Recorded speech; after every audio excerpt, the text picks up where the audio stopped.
Winter in Canada's far north is the most important travel season for the people who live there. Ice roads are built across hundreds of miles, connecting frozen rivers and lakes, reaching remote villages and stretching up to the very northern tip of the country by the Arctic Ocean. They are highways across the icy tundra, all the way out to the Mackenzie River Delta.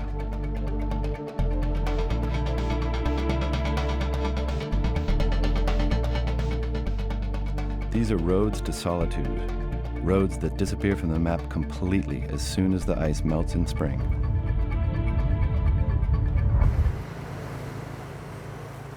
Early morning in Inuvik, a small town in the Arctic Northwest Territories of Canada. Kurt Weinman and his crew are starting work for the day, making sure the ice roads are drivable. The ice road's been it's been a lifelong thing for the company here since day one. It's a maintenance contract. It's money to us. It's a job. It's a lifestyle. It's different.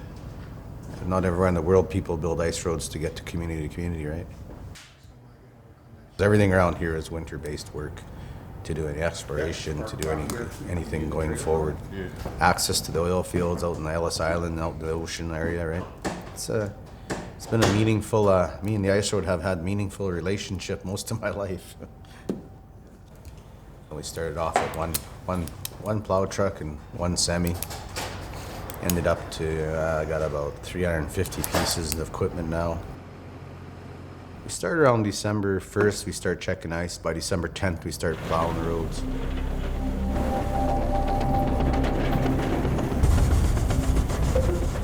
Thanks to the continental climate, there isn't much snowfall in the westernmost part of Canada's Arctic province. And the little snow that does fall is powdery dry.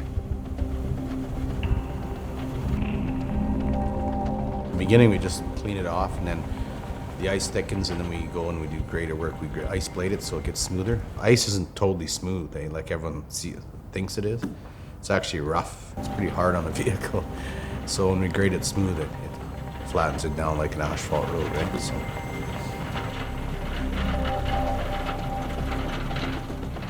To do that, they attach massive steel planers to the front and sides of the snowplows. Kurt and his crew often need to drive back and forth several times to make absolutely sure the roads are wide enough.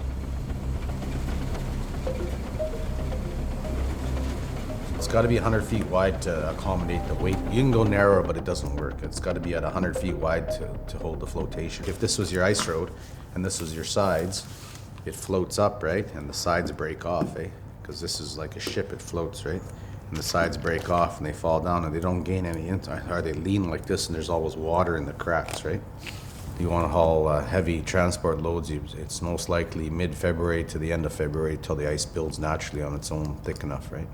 We do profiling with GPRs. We profile the ice to see the thicknesses.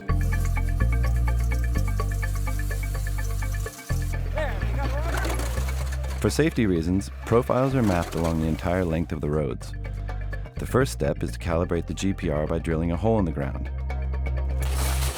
Then a dynamometer car drives along the road, measuring the thickness of the ice. The radar can show the top and bottom of the ice cap to within centimeters. Hundreds of miles of these ice highways are built every year. They're a modern substitute for the traditional dog sled trails. We use it for everything. We play on the ice road, we sled on the ice road, we boat in the summer when there's no ice road.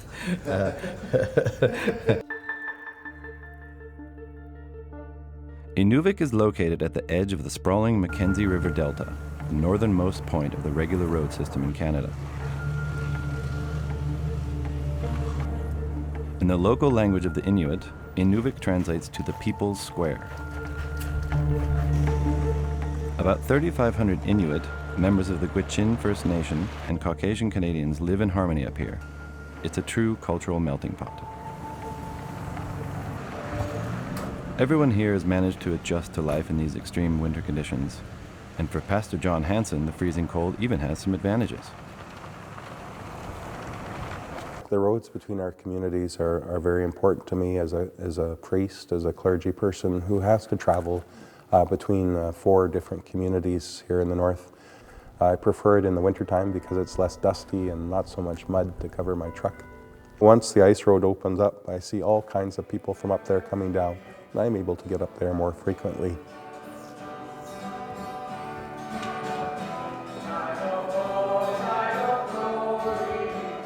It was Father Adam's idea to build a church that represented the culture of the local people here. And so he decided upon the igloo shape. All of the materials were shipped up or down the Mackenzie River to the site. All of the trusses which hold up the large dome that you see were built by hand out of sticks of lumber.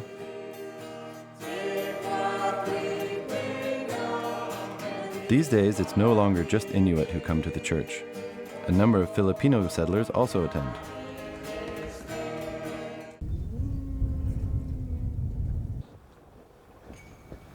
Dan Heilbrunn is originally from Ontario. His spare time consists of just two things: huskies and dog sleds. The most important means of transportation before people began using the ice roads. Wait a second.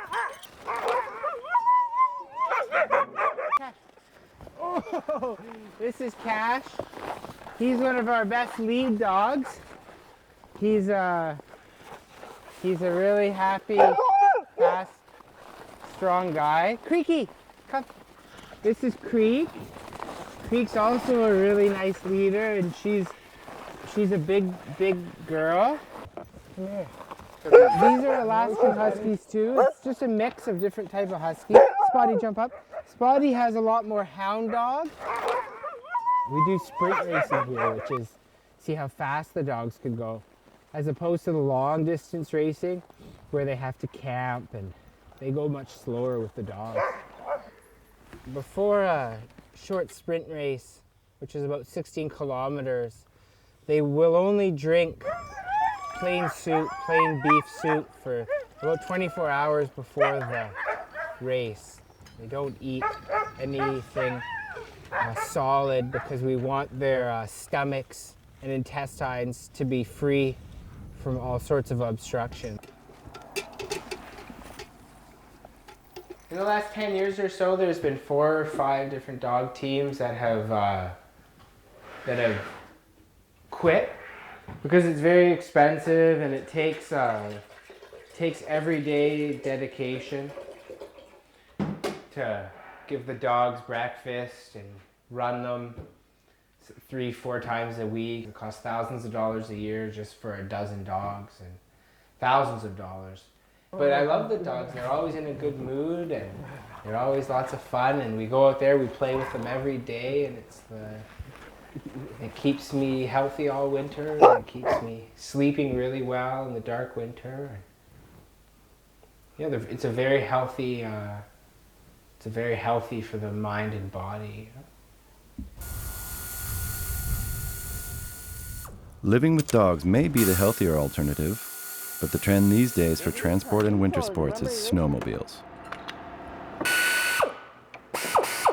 Young people like James and Sean love them, working tirelessly on their racing machines at night. In late winter, toward the end of March, they compete in snowmobile races between the villages of the Delta. When it comes to this time of year, everyone think about competition. Everybody is allowed to. You just pay your entry fee, and then you have a chance to quadruple it or whatever.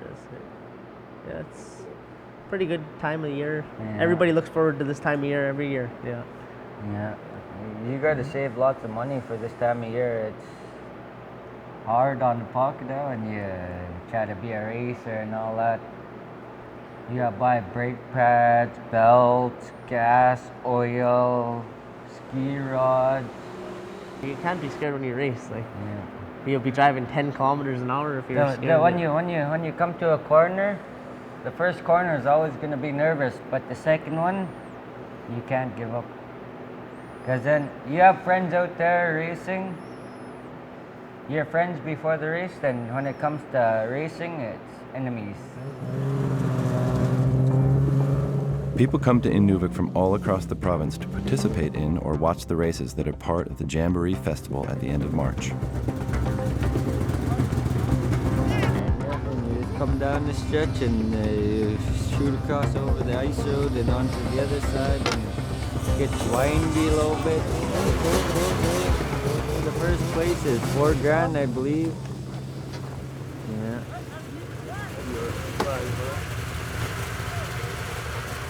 Last minute preparations, and they're off.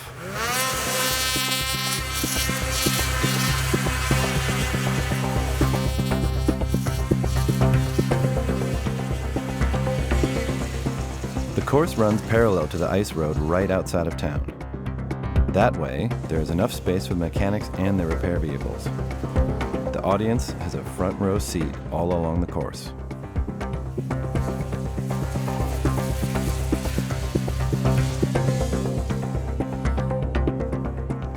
Depending on the race, drivers have to race around the course 25 to 40 times. Tactics are key here, but physical strength helps on the jumps and bumps as well. James has to end the race early. He's dislocated his shoulder and needs to go to the hospital.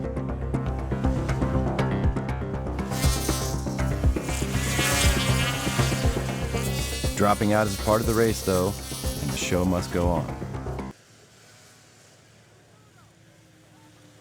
After a long, dark winter, everyone in Inuvik is longing for a change. The Jamboree Festival, which takes place in March, is right on time. After all, it's only minus 15 Celsius now. Along the ice road, people are barbecuing burgers, meeting friends, and following the various competitions.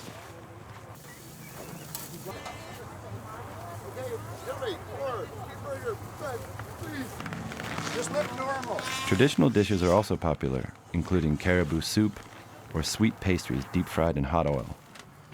People here call them Eskimo donuts.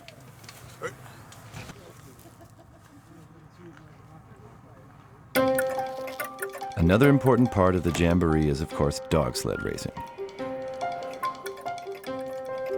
Dan and his girlfriend have brought one sled each. They were expecting 3 more teams from Alaska, but they got stuck in a blizzard. Not unusual up here. The race is taking place anyway, so Dan puts small leather shoes on his dog's feet to protect them from the sharp edges of the icy snow.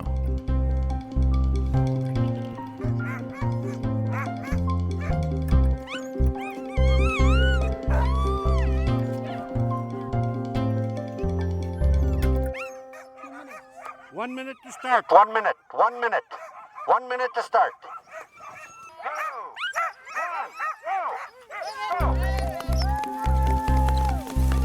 That's the way they go, folks. You'll be back here in about 45 minutes. The race course parallels the ice highway for 5 miles, turning the entire stretch into a mobile grandstand.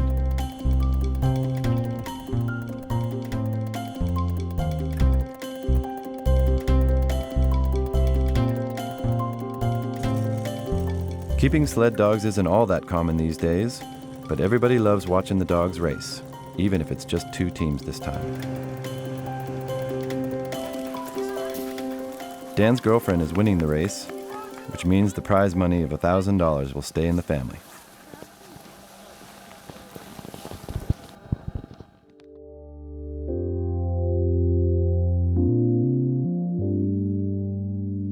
Canada's winter roads start down south, where a paved road leads from Whitehorse up to Dawson City. From there to Inuvik, the so-called Dempster Highway is just a gravel road covered by snow and ice through 450 miles of uninhabited wilderness. During winter, the road north turns into a magical journey through a wondrous world of ice.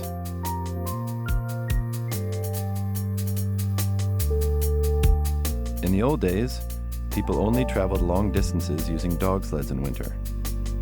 In summer, the tundra was just a swampland without any roads. In the 1950s, people tried for the first time to bore their way into the wilderness using machines.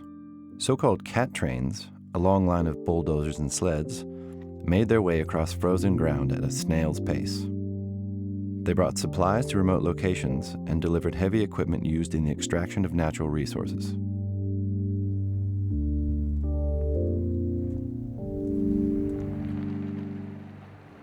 In the mid-1950s, people then built the first road to Dawson City, a former gold mining town on the Klondike. The little town has kept much of its flair from the pioneer days, but there is still no bridge across the Yukon in summer, just a ferry boat going back and forth. In winter, there is an ice road for 5 months.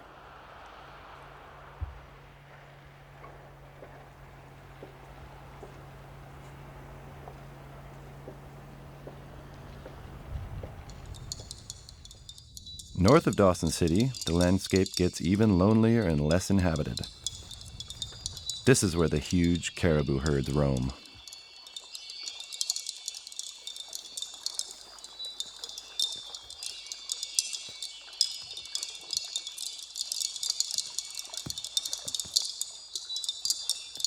The so-called porcupine herd alone consists of 120 to 170,000 animals. Every year, they migrate over 1,300 miles between Alaska and the Yukon province. It's an Arctic spectacle of nature that's been going on for thousands of years.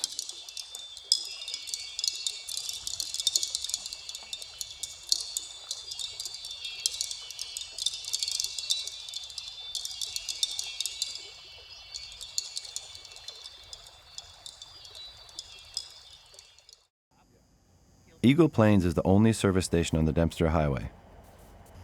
It has a gas station, a container motel, and a road maintenance depot. This morning, that if Kathy, the there is supervisor, drifting- is assigning tasks during the daily briefing. Then he can clean it up before you guys get there. Traffic, narrow areas, wind, controls, radio communication. Do you still have your inReach from yesterday? Is it charged?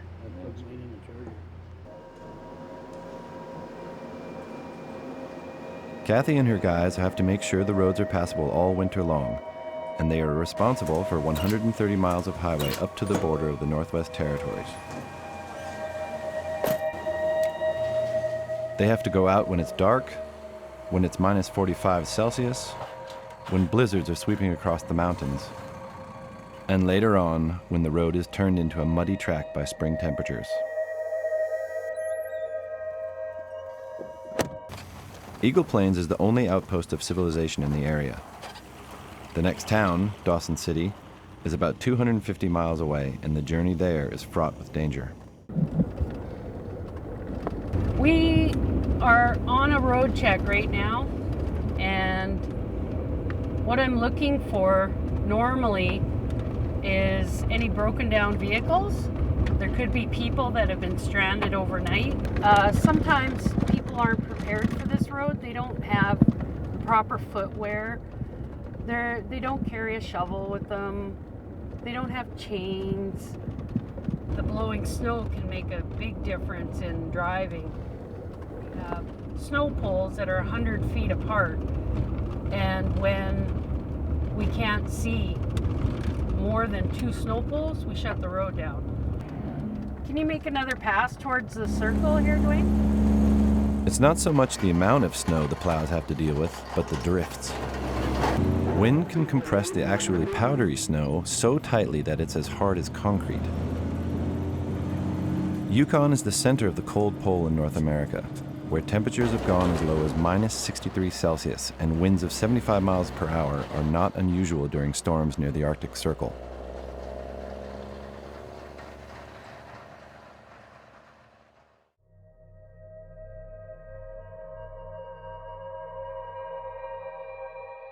Trees in the Richardson Mountains can't survive this kind of climate, and for truckers, this glistening emptiness makes it difficult to navigate.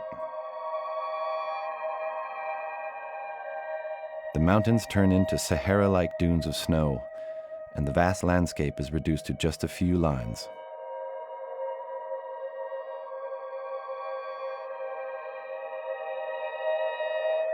The Dempster Highway was built just 40 years ago.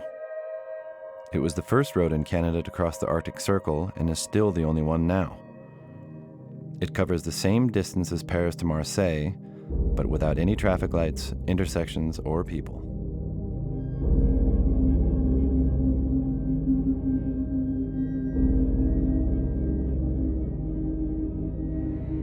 On the northern flank of the mountains, the highway leads into the vast delta of the Mackenzie River. It's a maze of tributaries and lakes known to very few people before the highway was built. Bush pilot Fred Carmichael was one of them.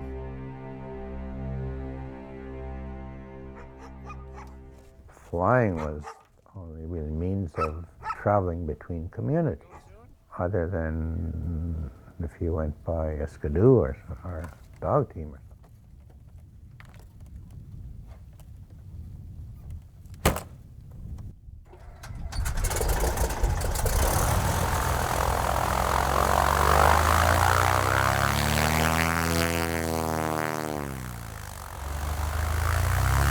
Basically, I left the trap line where I was driving dog team as transportation, as a means of getting to the trap line and hunting and everything. From there, I went directly to an airplane. Fred is 81 years old now, and one of the last people still able to master the dangerous art of flying with snowblades.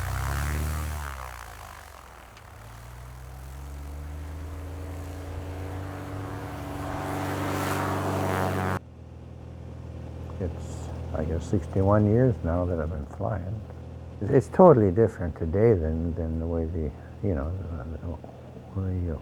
the old days. I mean, all the lakes you saw out there would be, you'll see signs of people,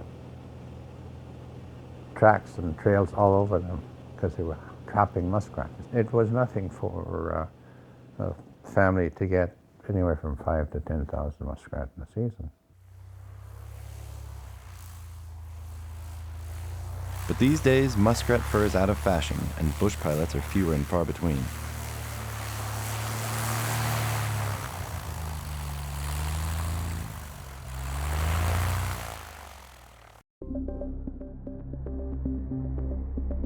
Small roads off the main ice highway take you deeper into the Mackenzie River Delta to the tribal area of the Gwich'in First Nation. Only during winter is the ice thick enough for trucks and emergency vehicles to reach these remote settlements.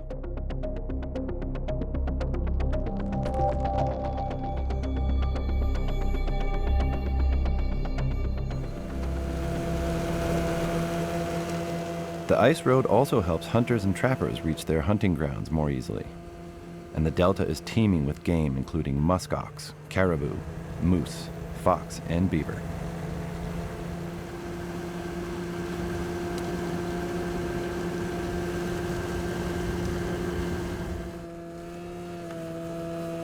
The Gwich'in have been living in the heart of the delta for thousands of years, but elements of modern civilization have arrived even in small villages like Aklavik, where people ride snowmobiles and get electricity from generators.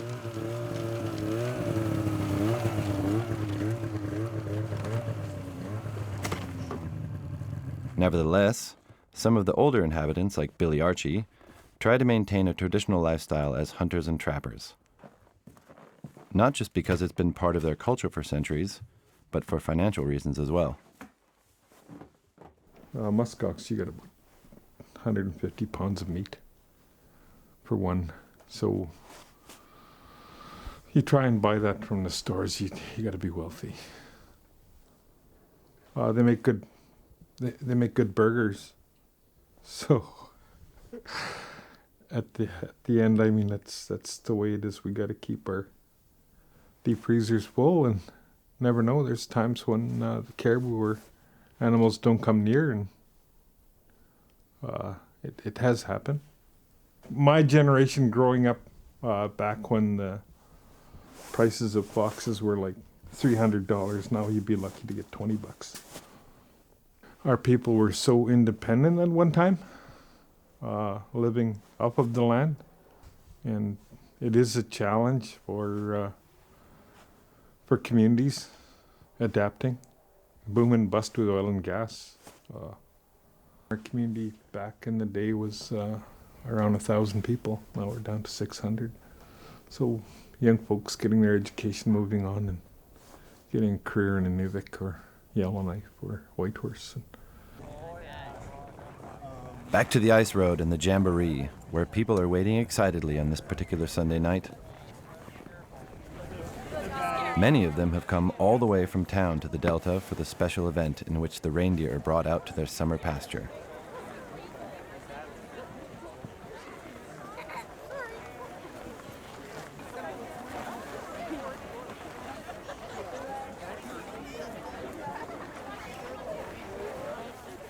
To provide a reliable source of food for the people up north, the Canadian government imported a herd of reindeer from Sweden in the 1930s, including their shepherds from Lapland. Unlike wild caribou, which go on long migrations, reindeer usually stay in one place. This, of course, helped the Inuit and Gwich'in to find sustenance even in lean times. Today, Lloyd Binder takes care of the herd. He is a descendant of those Swedish shepherds. They stay on this side of the river until just about today. And today is the 2nd, is it the 2nd? The 3rd of April. And we usually figure that the first fawns start to come about the 7th of April. So the thing is that we like to have the herd cross the ice road so that afterwards there's no stress. The animals don't have to go anywhere. They just naturally graze on this island. It's called Richards Island. It usually isn't too much of a challenge, but sometimes, like they say, shit will happen. And we had this very bad circumstance one November. We came and there were no animals left on the island. So we had to go looking for them on the mainland side. And they had gone across the river and then further north.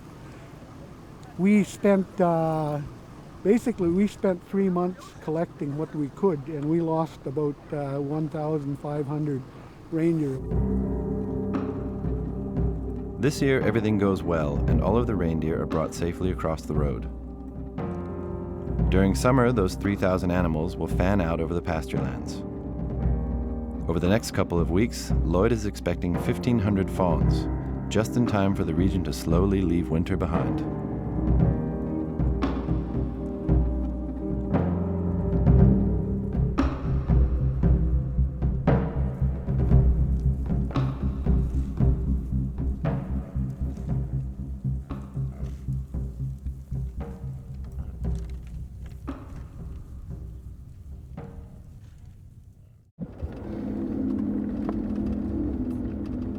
The next morning, we get an idea of just how hard the winter can be here, even in April. It's minus 25 degrees Celsius in Inuvik. It's windy, cloudy, and there are snow flurries. But during the long winter months, it's even darker, colder, and more depressing up here.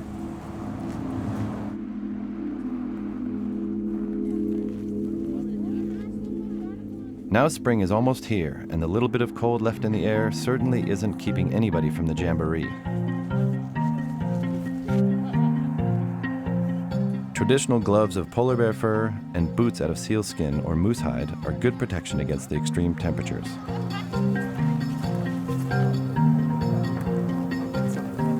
Let the games and the festivities begin.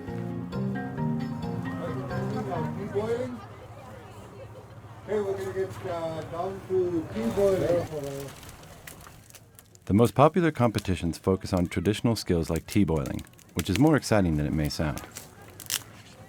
The men have to chop wood as fast as they can and light a fire to boil tea in a simple tin can without using any other tools. Tea boiling. Spectators all around. Parents, please watch your kids.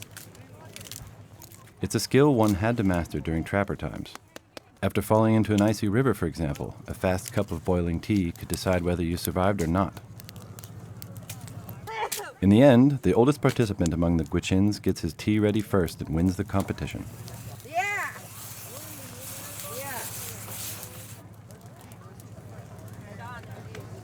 Afterwards, everyone has a sip.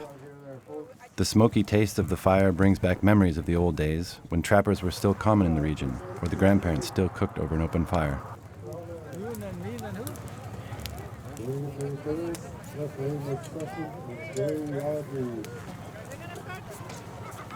The audience is even more excited about the next competition: muskrat skinning.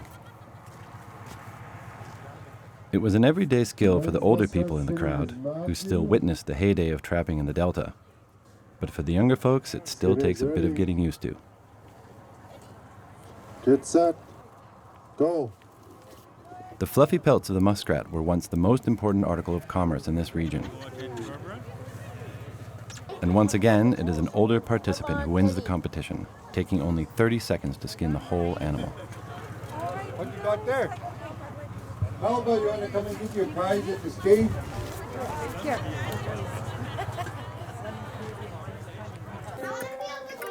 At the kindergarten in Inuvik, even the little ones help prepare food for the jamboree. They chop vegetables and caribou meat using ulu knives, the traditional tool of the Inuit.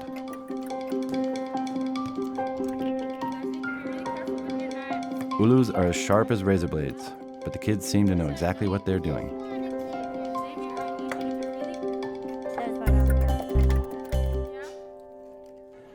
In the evening, a huge buffet is prepared at the local gym. The kids have made a caribou soup, and almost everybody has brought homemade dishes for the event. There are also a few regional specialties from the Delta on display, including muskrat.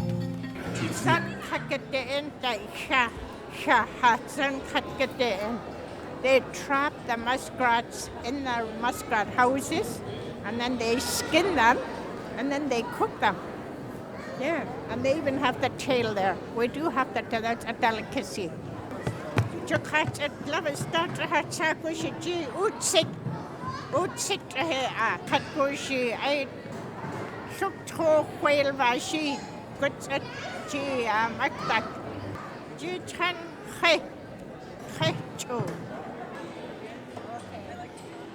According to tradition here in the north, all of the nearly 500 guests have to be served food before the evening program can begin.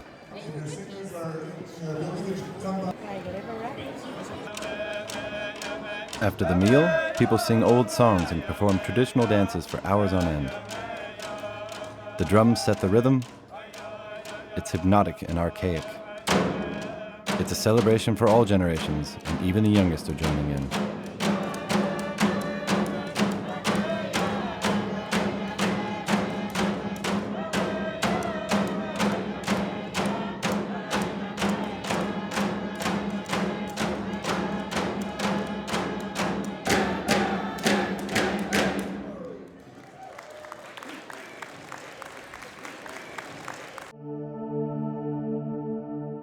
This is how they welcome spring at the Jamboree, and its arrival at the beginning of April is heralded by wondrously long, bright evenings all across the watery maze of the Delta.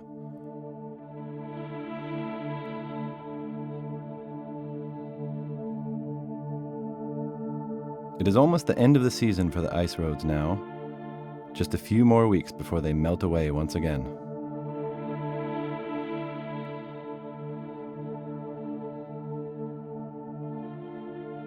Inuvik is the starting point for the northernmost and most spectacular section of Canada's winter roads.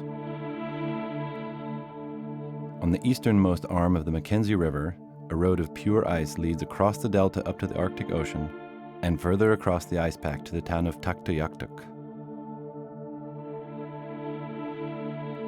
The harbor of Inuvik seems frozen in time.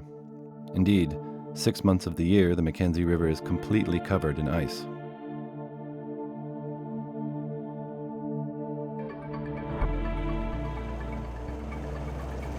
From mid-December to the end of April, the ice is safe enough to transport heavy goods all the way out into the Arctic Ocean.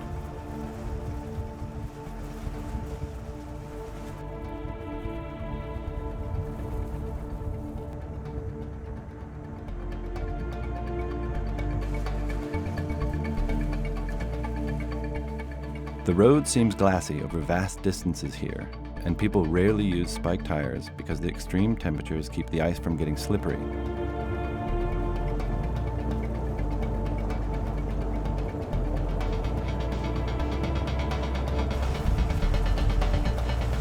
We arrive at the tree line shortly before reaching the frozen Arctic Ocean. From there, an endless white expanse surrounds the road all the way to the horizon.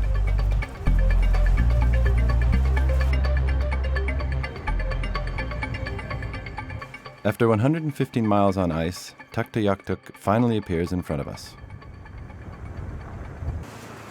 It's the northernmost town on the Canadian mainland, a centuries-old Inuit settlement. About 1,000 people live here at the edge of the world, but they do enjoy some modern comforts. The extreme location of the village just requires some extra effort. There are no basements, and houses are built on stilts so they don't sink into the marshy tundra in summer. While Inuvik has central water and gas, Tuk, as the locals call it, has to get fresh water delivered daily by truck. This is the only way to guarantee a living standard that includes a shower or a dishwasher. And the delivery has to be made quickly, otherwise the water will freeze immediately.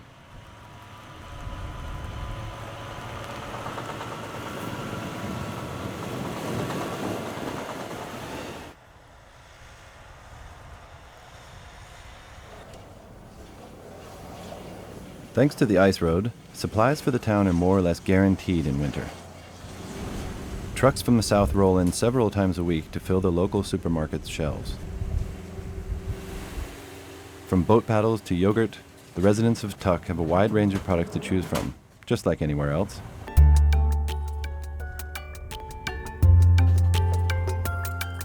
But living on the edge of the world is not easy, especially for children, as social worker Faye Trombley says. How long am I going to be here? That was about the first question kids ever asked me when I came here 10 or 11 years ago. And they said, how long are you going to stay?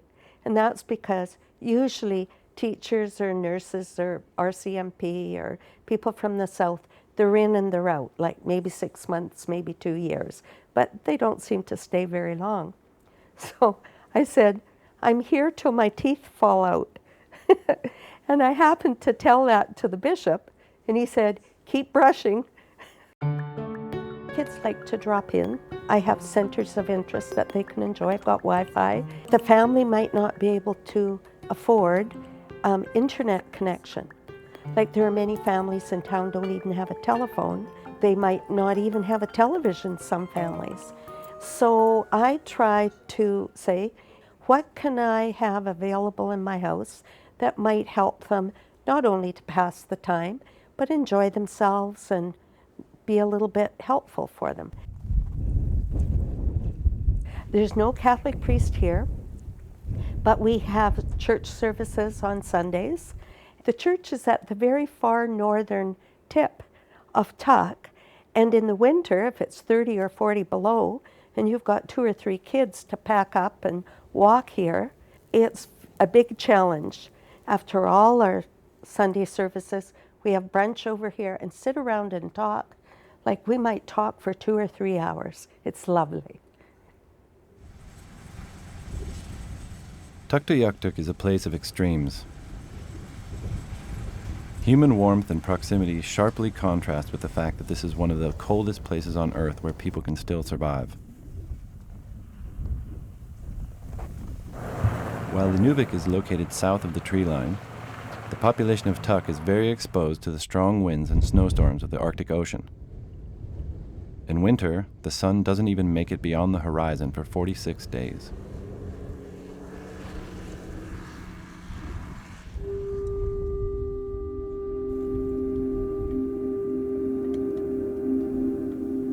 A minor mishap out here can quickly turn into a major problem.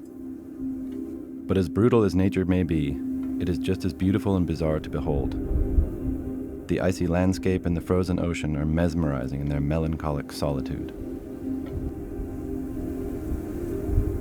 It's a strange foreign world where nothing is as it appears. The 300-foot hills at the shoreline of Tuktoyaktuk are not actually mountains, but upwelling in the permafrost.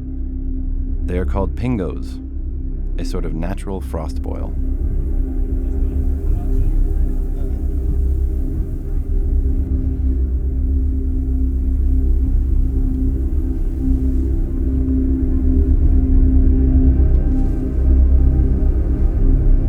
To build a drivable road on the ice of the Arctic Ocean, you need to be a specialist like Mervyn Gruben. I'm 53 now. I used to come out with my dad and some of our guys with a bombardier track machine, and just by traditional knowledge of where the ice is thin, we'd come out and chisel some holes with the chisel and scoop, and just like I say, pick out where we know the ice is thin or traditionally bad, and then come out and then plow it. Now you notice out here you see a lot of the cracks and stuff. It's a lot of the tidal ice that's going up and down, but you notice a lot of places too where there's big dips on the ice. The ice here is about 7 feet thick and crystal clear in some sections. Sometimes you can even see the sandy ground below it.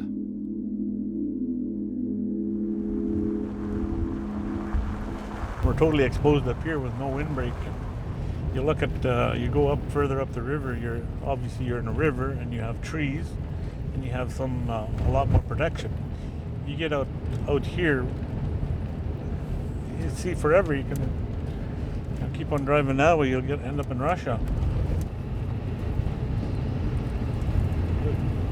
Mervyn has worked on the ice highway for 3 decades, but now he is helping to build a new gravel road. This is the start of the Tukkanuvik Highway. This is the first all-weather highway road that reached the Arctic Ocean in public highway in continent of North America. And this is a significant road as it connects Canada.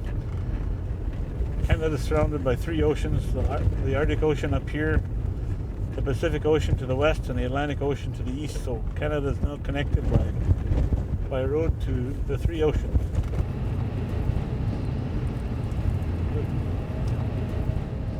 The new road across land will change people's lives in Tuktoyaktuk forever, connecting them to the outside world all year long. Perhaps they'll miss the ice road and some of the traditions that have come with it. Either way, it is the end of an era.